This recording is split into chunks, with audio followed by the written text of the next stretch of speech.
जैसे ही मैंने आज ये गाड़ी में जलेबी चखी कि नई जलेबियां परोसने से पहले अरे जरा पुराना हिसाब तो दे दो कि रावण जो है जिलेबी का इंजीनियर है।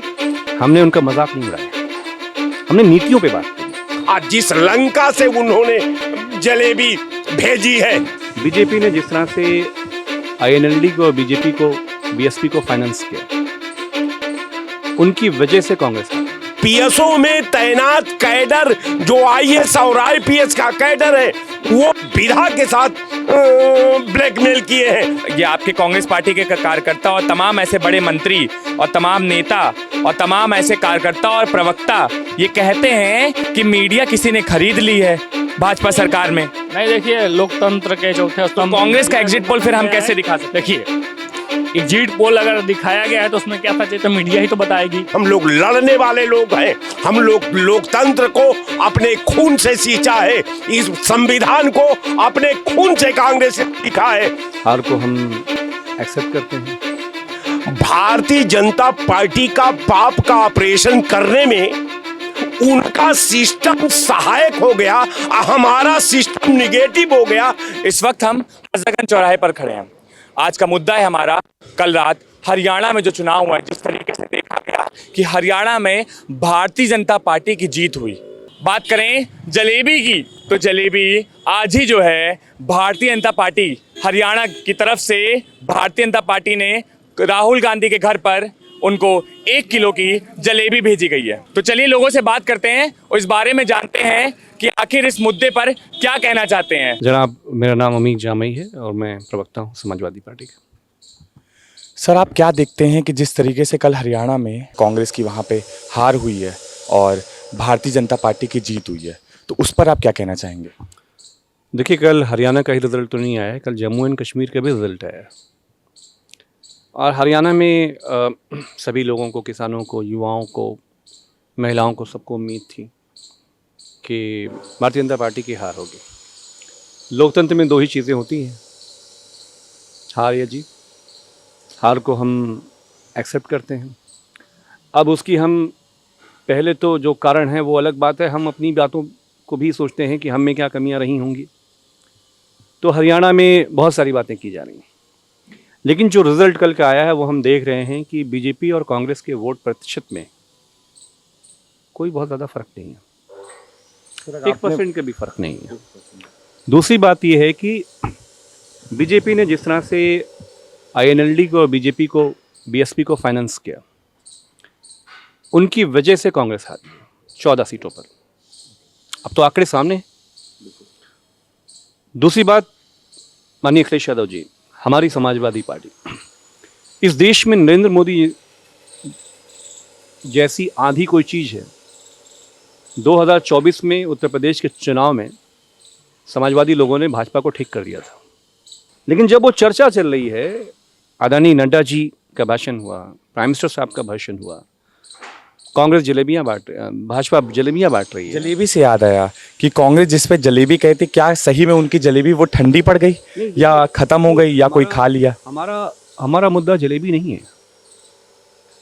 क्या भारतीय जनता पार्टी की उत्तर प्रदेश में हार नहीं हुई? हमने उनका मजाक नहीं उड़ाया, हमने नीतियों पे बात करी। क्या हरियाणा के जो मुद्दे हैं वो जलेबी से इंपॉर्टेंट है? चाहे वो रेसलर बेटियों का मुद्दा रहा हो, विनेश फोगाट जीती है। पूरे देश में जो आंदोलन चला भारतीय जनता पार्टी के जो महाबली मेंबर ऑफ पार्लियामेंट हैं बहराइच के, उनके खिलाफ, क्या जो 700 से ऊपर किसानों की जो हत्या हुई वो मुद्दा नहीं था? क्या जो अग्निवीर का मुद्दा था हरियाणा का, वो मुद्दा नहीं था? हमारा ये कहना है कि जो हार है वो बहुत, इसकी हमें उम्मीद नहीं थी, लेकिन जलेबी से ज़्यादा वो सब मुद्दे हैं जिन मुद्दों पर पार्टियां चुनाव लड़ती हैं और चुनाव जीतने के बाद वो भूल जाती हैं। कल तो उन प्राइम मिनिस्टर को बोलना चाहिए था कि अब हरियाणा में हम आए थे, अब हम कंप्लीट एमएसपी देने का काम करेंगे। प्रधानमंत्री नरेंद्र मोदी ये कहते हैं कि अब कांग्रेस की और विपक्ष पार्टियों की हर जगह पे नो एंट्री है। नो एंट्री पे क्या कहेंगे? जम्मू एंड कश्मीर में क्या हो गया? धारा 370, हमारे जो तीसरे लौह पुरुष हैं आदरणीय गृह मंत्री जी, बालाकोट में आप घुसने का क्रेडिट ले रहे थे। आप सेब के जो बागान हैं अपने मित्रों को बांटने का काम आप कर रहे थे। वहाँ के ज़मीनों पे कब्जे शुरू हो गए हैं बाहरी ताकतों के ज़रिए। आप कह रहे थे बेटियों को ब्याह कर ले आएंगे। जम्मू कश्मीर की जो कश्मीरियत है, जमहूरियत है, इंसानियत है, बीजेपी एनडीए उसको तहस नहस कर रही थी। जम्मू में अगर आपको मैं ऐतिहासिक तौर पे कहूँ कि जब आतंकवाद वहाँ चरम पे था तब भी कभी जम्मू में हमला नहीं हुआ था, लेकिन नरेंद्र मोदी जी के सौजन्य से, उनकी क़यादत में इस देश के अंदर जम्मू की सरहदें भी हमारी महफूज नहीं रही, वहाँ पे भी हमले हुए। और तमाम जो है सर्जिकल स्ट्राइक जो हुई जम्मू कश्मीर के थ्रू। हमारा ये कहना है कि जम्मू एंड कश्मीर के लोगों ने एनडीए को, बीजेपी को, प्राइम मिनिस्टर को रिजेक्ट किया। उन्होंने उमर अब्दुल्ला साहब को, फारूक साहब को और कांग्रेस को, बाकी साथियों को चुना। कम्युनिस्ट पार्टी की एक सीट आई। हमारी पार्टी की शुरुआत है समाजवादी पार्टी की। हम लोग अपनी पार्टी को एक्सपेंड कर रहे हैं। हमारी पार्टी राष्ट्रीय स्तर की तरफ जा रही है। हमारी ये कोशिश थी कि हम इन राज्यों में भी साथ में मिलके हमें मौका मिलता तो हम चुनाव लड़ते। देखिए, माननीय अखिलेश यादव जी की जो ताकत है, आज पूरे देश में उनके नाम की चर्चा चल रही है। और हरियाणा में हम ये समझ रहे हैं कि अगर अहिरवाल बेल्ट में माननीय अखिलेश यादव जी की कुछ रैलियां ही साथ में हो जाती तो 2 सीटें 4 सीटें तो अलग बात है, लेकिन आज बीजेपी वहां पर मुसलत नहीं होती। क्या लगता है आपको कल रात जो है हरियाणा में भाजपा की जीत हुई है, उस पर आप क्या कहना चाहेंगे? बहुत अच्छा लगा। भाजपा वहाँ मतलब अपना सरकार बना रही है, इसके लिए बहुत धन्यवाद। नमस्कार सर। नमस्कार प्रधान। सर, जिस तरीके से कांग्रेस पार्टी का हरियाणा में उत्सव देखा जा रहा था एग्जिट पोल में, वो क्या लगता है कि इस पर हरियाणा में जब भाजपा की जीत हो गई तो ईवीएम पर क्यों इल्ज़ाम लगाए जा रहे हैं? देखिए, ईवीएम एक अलग सा चैप्टर है। ईवीएम पर क्यों इल्ज़ाम लगाया जा रहा है, वहाँ के वर्तमान सिस्टम जो चुनावी सिस्टम था उसके ऊपर सवाल क्यों खड़ा किया जा रहा था। एग्जिट पोल की रिपोर्ट क्या बता रही थी? सारी मीडिया, सारे नेता, सारे पार्टी, सारे लोग जो है, जो हरियाणा के भौगोलिक पृष्ठभूमि का जो ए से लेकर के जेड ध्यान रखते हैं, सब लोग ये मान रहे थे कि हरियाणा में कांग्रेस की सरकार। क्या लगता नहीं आपको कि हरियाणा की जनता ने बता दिया आखिर कांग्रेस को कि आखिर जलेबी किस तरीके से बनती है? नहीं बताया नहीं। जलेबी की परिभाषा देखिए, अगर निगेटिव परिभाषा इस विधा के खिलाफ, इस संविधान के खिलाफ, इस उद्योग के खिलाफ, इस बच्चों के भविष्य के खिलाफ, इन महिलाओं का अस्मत के खिलाफ, भाजपा के पास एक निगेटिव प्लानर की कंपनी है। वो निरंतर जो है विधा के खिलाफ एंटी मुहिम का संचालन करती है और वो अपने मुहिम के तहत पूरा हिंदुस्तान का दिमाग को डाइवर्ट करती है और उसे गलत दिशा में एंट्री करा देती है। यही भारतीय जनता पार्टी का आचरण है। रह गया चुनाव हारने का सवाल, तो भाजपा से कांग्रेस का 1 से 1.25% वोट ज्यादा है। हम वोट उससे ज्यादा पाए, हमारी सीट भले घट गई है, लेकिन जो अप्रत्याशित जीत होने वाली थी, भारतीय जनता पार्टी ने अपने पीएसओ के बल पर, उस पीएसओ में तैनात कैडर जो आईएएस और आईपीएस का कैडर है, वो विधा के साथ ब्लैकमेल किए हैं। और अब आपका कहने का मतलब है कि कोई खेला हो गया? बिल्कुल, खेला क्लियर है। खेला नहीं होता तो भाजपा को कोई हरियाणा में पूछने को तैयार नहीं था, भाजपा का कोई जिक्र करने को तैयार नहीं था। आम लोग भी भाजपा का बहिष्कार कर रहे थे, वहां का किसान बहिष्कार कर रहा था, वहां का नौजवान बहिष्कार कर रहा था, वहां की महिलाएं बहिष्कार करे। फिर भारतीय जनता पार्टी की सरकार कैसे बन गई, ये सवाल है भारतीय जनता पार्टी से मेरा। नरेंद्र मोदी जी कहते हैं कि आप कांग्रेस और विपक्ष का हर तरफ से नो एंट्री करा दी है मैंने, और वो जनता नहीं दिखा दिया करके। बिल्कुल, उन्होंने सही कहा। भारतीय जनता पार्टी का पाप का ऑपरेशन करने में उनका सिस्टम सहायक हो गया, हमारा सिस्टम निगेटिव हो गया। इसलिए उनको लगता है कि मैं कांग्रेस विरोधी मुहिम को, मैं राष्ट्र विरोधी मुहिम को, मैं संविधान विरोधी मुहिम को बार बार इसी तरह कुंभार के चाक पर घूमते रहेंगे और सब मिलती रहेगी। ये भारतीय जनता पार्टी का आचरण है। तो ये नहीं लगता आपको किस तरीके से कांग्रेस पार्टी को आज सुबह ही भारतीय जनता पार्टी के कार्यकर्ताओं ने और वहां के प्रवक्ताओं ने 1 किलो जलेबी बना करके राहुल गांधी के घर पर भेजी है, तो इस पर आप क्या कहेंगे? बिल्कुल, भारतीय जनता पार्टी के जो नापाक निर्माण, इसका निर्माण की प्रयोगशाला है। पूरे राहुल गांधी की मैं बात नहीं करता, पूरी कांग्रेस की बात करता हूं, एक एक कार्यकर्ता की बात करता हूं, एक एक देश का, भारत का नेक नागरिक का मैं बात करता हूं। ऐसे इनके माया रूपी नगरी में जो इन्होंने लंका बनाकर रखी है, आज जिस लंका से उन्होंने जलेबी भेजी है, मैं उनके विधि का, उनके इंजीनियर का, उनके पाप की पॉलिसी का मैं वेलकम करता हूं। इसलिए कि हम लोग लड़ने वाले लोग हैं, हम लोग लोकतंत्र को अपने खून से सींचा है, इस संविधान को अपने खून से कांग्रेस ने लिखा है। तो वो क्या जानते हैं कि राहुल गांधी क्या है, कांग्रेस क्या है? उनको ये लगता है कि मरा मरा करते रहो और हस्तिनापुर की कुर्सी जिस तरह आराम से पा गए वही पूरा भारत की विदा है। लेकिन ऐसा कहीं कोई लेना देना, विपक्ष पर कोई इसका असर नहीं होगा? जिस तरीके से कल हार हुई है हरियाणा में विधानसभा चुनाव में, उस तरीके से क्या फर्क नजर आएगा? बिल्कुल आप सही कह रहे हैं। आप कह रहे हैं कि मैं चुनाव हार गया, हम कहते हैं कि भारतीय जनता पार्टी से 1.5% वोट कांग्रेस का ज्यादा है, सीट मेरी कम हुई है। रिजल्ट तो कुछ और बता रहे हैं ना। रिजल्ट की क्या बात करते हैं हम? वोट की बात करते हैं, हम जनमत का फैसले की बात करते हैं, हम विधि का प्रारूप की बात करते हैं, हम निर्वाचन आयोग की प्रस्तावली का बात करते हैं। तो हम तो कहते हैं ना भाई, हम तो ये कि जनता ने कांग्रेस पार्टी को, दल को अपना मुहर लगा करके भारत की आवाम को जिता दिया है। कौन है राम? अब राम कौन है इसको पूरा हिंदुस्तान जानता है। अगर नहीं जानते हैं तो आप भी पढ़कर प्रयास कर लीजिए कि राम कौन है।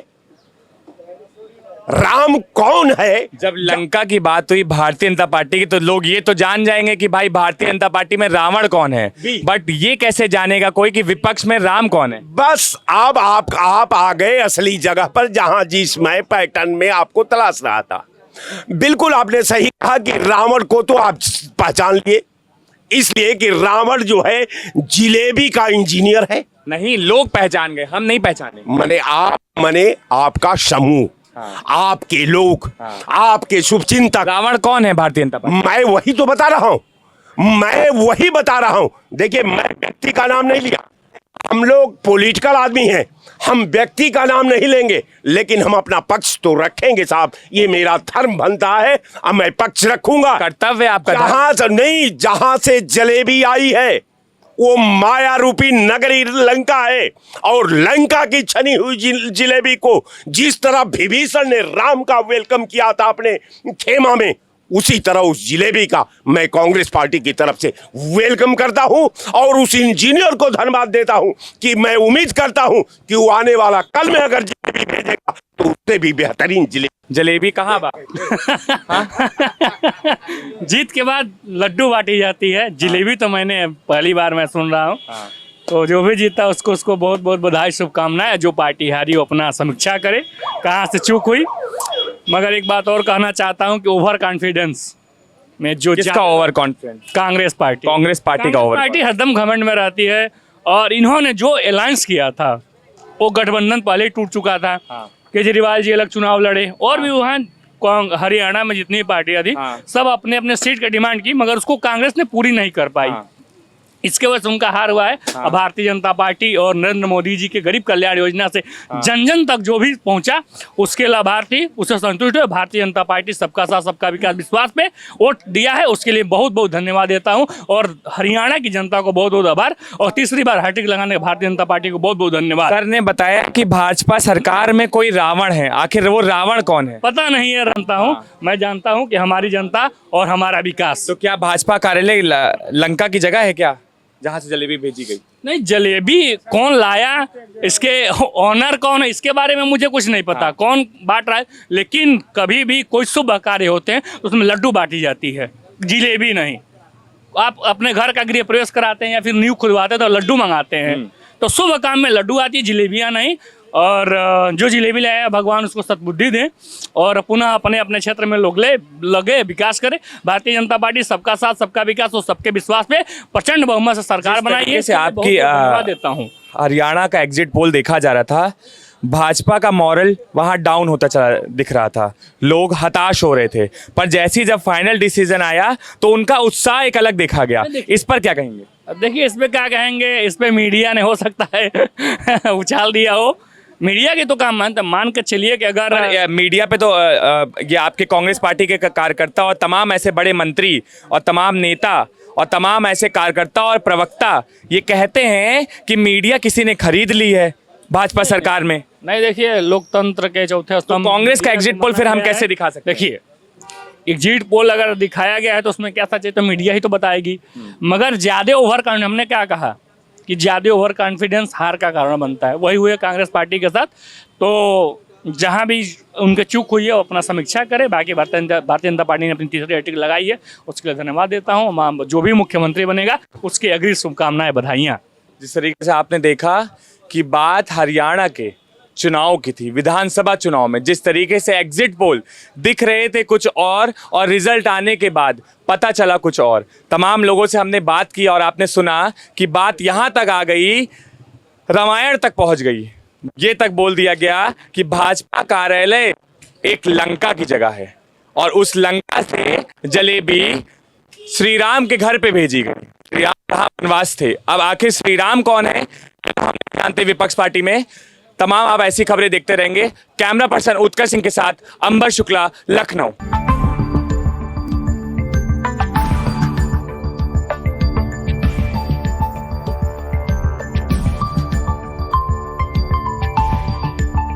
है भाजपा सरकार में। नहीं, देखिए, लोकतंत्र के चौथे स्तंभ कांग्रेस का एग्जिट पोल फिर हम कैसे दिखा सकते हैं? देखिए, एग्जिट पोल अगर दिखाया गया है तो उसमें क्या सच है तो मीडिया ही तो बताएगी। मगर ज्यादा ओवर हमने क्या कहा कि ज्यादा ओवर कॉन्फिडेंस हार का कारण बनता है, वही हुए कांग्रेस पार्टी के साथ। तो जहां भी उनके चूक हुई है वो अपना समीक्षा करे। बाकी भारतीय जनता पार्टी ने अपनी तीसरी हैट्रिक लगाई है, उसके लिए धन्यवाद देता हूँ। जो भी मुख्यमंत्री बनेगा उसकी अग्रिम शुभकामनाएं, बधाइयाँ। जिस तरीके से आपने देखा कि बात हरियाणा के चुनाव की थी, विधानसभा चुनाव में जिस तरीके से एग्जिट पोल दिख रहे थे कुछ और रिजल्ट आने के बाद पता चला कुछ और। तमाम लोगों से हमने बात की और आपने सुना कि बात यहाँ तक आ गई, रामायण तक पहुँच गई। ये तक बोल दिया गया कि भाजपा कार्यालय एक लंका की जगह है और उस लंका से जलेबी श्री राम के घर पे भेजी गई। श्री राम कहाँ वनवास थे, अब आखिर श्री राम कौन है हम जानते विपक्ष पार्टी में। तमाम आप ऐसी खबरें देखते रहेंगे। कैमरा पर्सन उत्कर्ष सिंह के साथ अंबर शुक्ला, लखनऊ।